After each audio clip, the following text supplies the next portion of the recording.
I think the challenge was... Turn your podcast into a TV show. Oh, I love this. For just $80 per hour, you can have your host anywhere in the world. The mandates are off in America here. With graphics tailored to your show. Can I just dispense with all of the emotional kind of foreplay and just jump in? Do you mind? Video Podcast Services is run by media professionals who know how to make your content stand out from the crowd. Go to videopodcast.online. 5 players from the Sydney Swans have been stood down for the rest of the season. Victoria Police are investigating an alleged sexual assault which has been linked to those players. Now, the events took place at a Melbourne hotel in the early hours of Monday morning. Executives from the club held a media conference today to update the situation, pointing out the punishment for the players was not related to any allegations of sexual assault, as that matter is being dealt with by the police, but rather the fact they broke club rules. Clearly, this is a very sad day for us and for everybody involved. I know that the 5 players involved, they're extremely remorseful for their actions and having breached the club standards. And I think that the sanction that we've imposed and the impact that will have on our football season is clear for all to see. And in making this decision in terms of the sanction, it's very important to note that the football outcome was not a consideration of the board. We purely are looking at this through the lens of players breaching, a small number of players relative to our total player list, breaching our high standards that we expect. Many critics have slammed the media's reporting of this story. Former AFLW player Kate McCarthy says stories have focused too much on the football consequences rather than the alleged victim. To work out what the media has got right and wrong, I'm joined by author, broadcaster, former footballer and even former Polly, Phil Cleary. Phil, welcome to McKnight Tonight. Thanks, Rob. Good to talk with you. Good to talk with you too. When there are sexual assault allegations against footballers, do you think there's anything wrong with also talking about the impact it will have on the game?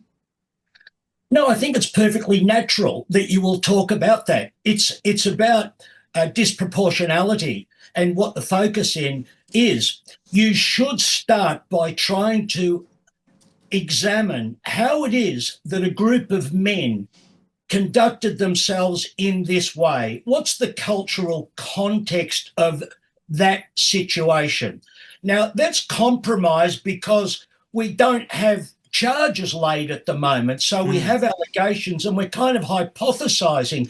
But I understand why one would criticise the media reporting when it talks overly about the Sydney Swans predicament as per the finals. But, you know, that's a question that one has to examine. But fundamentally, the question for me is, what is it about the culture that has a group of men charged with, is it improper touching, non-consensual touching of a woman? Like, this is a serious question.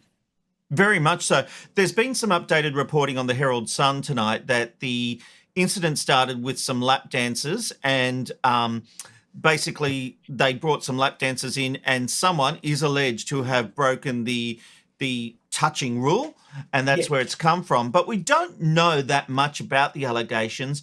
It doesn't make sense for the media coverage to only focus on what's being alleged, does it? Because there are there are other impacts as well.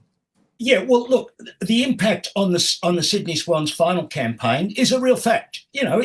But again, the question of the context of this, Rob, has to be examined. When we talk about, you go to this question of women coming into the room, now that means we've got professional women offering a service. How is it that these men don't understand what the rules are about the services they paid for? Let's put it another way. They did understand. They should have understood what the rules were for that. And I'll go to the broader context, Rob. This is the context. In modern society, women leave coercive men at a greater rate than ever before. And do you know that nearly every woman murdered is murdered in the context of separation? That is by men asserting their power over women. Here we have a situation that looks like a professional woman or women had their position contravened by these men.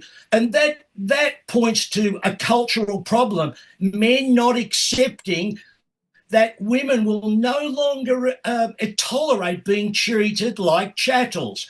More and more women will say, we will not accept this kind of behaviour. If you wound the clock back 50 years, more women might have accepted that. And I've heard the stories in the football culture.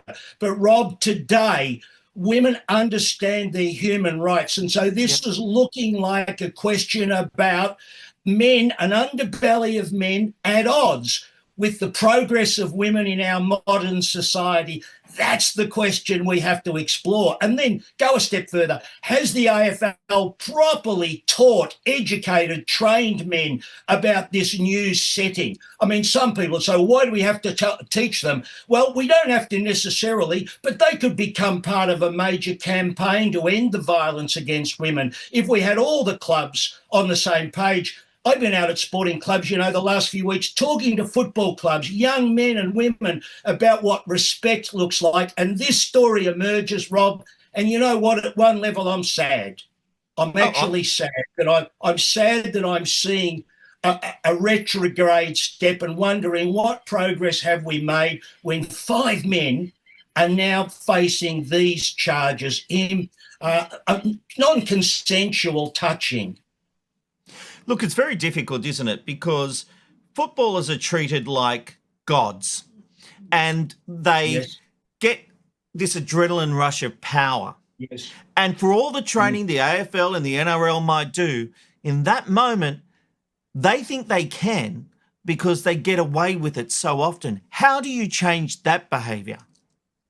Look, Rob, that goes to the heart of the problem of violence against women, Men grow up with a sense of self-entitlement. And historically, as I understand from researching, my sister murdered in 1987. I've spent years researching the killing of women and violence against women. And at the core and heart of it is misogyny, disregard for women, and male sense of entitlement, the idea that men have greater powers than women. And when we look at this situation in Melbourne with the Sydney Swans, it's got that written all over it. If we're going at this hypothetically. So, Rob, how do you change it? You've got to have candid conversations of the kind you and I are having right now in every football club in the country. We hold Vicki Cleary Day at Coburg in memory of my sister as part of a campaign. I talk to Coburg players. I talk to players in local football clubs. At a local club recently, Oak Park and Moonee Valley lined up for a moment's silence in memory of my sister and Rachel McKenna, who was an Auskick mother murdered last year. I spoke to those clubs about what respect looks like. Do you think the AFL calls me in, Rob, to talk to their players? I talk everywhere. I've hardly had a request from an AFL side to go and talk to their players. And I tell you what, if I was talking to the Sydney Swans players a month ago, 2 weeks ago, they would have a better understanding of the path they were about to walk last weekend. Do you think the AFL is talking the talk but not walking the walk then, if they're not getting people like you in to share your stories and have these conversations? Absolutely. I'm a 205-game VFA player, the original competition, second tier to the AFL in Victoria. I'm a one-time premiership player, 2-time premiership coach. I spent nearly 30 years calling football. I've written 3 books. My sister was murdered. I've been a federal politician. Can you explain why the AFL has never spoken to me about this question of respect at this moment in time? And they've failed again because they don't put the right processes in place. Now, I know some of my feminist allies would say, well, why do we have to tell men that? Well, we can just say we don't have to tell them anything. But I want to be in there amongst the men, essentially. Well, nothing's going to change if you don't have these conversations.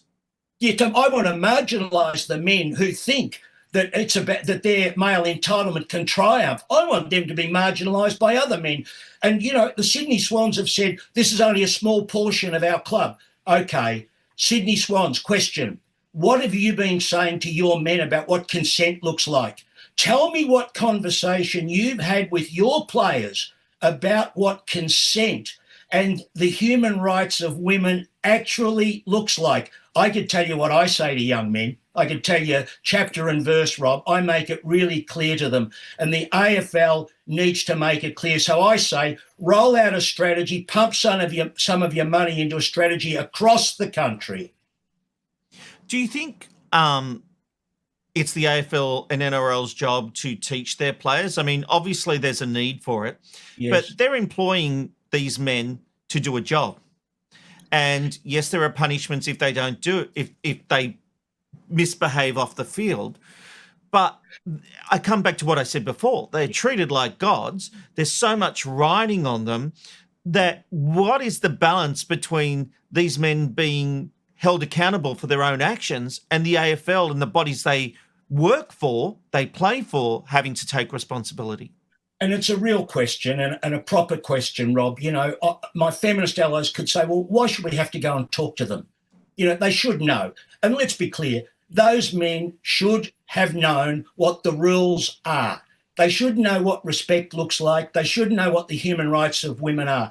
But I still say I'd like to see that story told to them in their setting because, Rob, you know, in every workplace, we still talk about appropriate behaviour, don't we? What? Absolutely. Also, you work in most corporate places. You have to do those online training courses about behaviour in the workplace. That's right. So it's not retrograde, and it's not treating men as a special species and flattering them and the like. It's actually just thinking that we need this engagement and this practice because they do come from an underbelly that I think has these kind of embedded problems and misogyny within it and disrespect within it. So there's nothing wrong with just explaining to people in your workplace what the challenges of a modern society are. But, you know, Rob, I wouldn't be going there patting them on the head, asking them to be, I'm asking you to be really polite. And this is not about chivalry.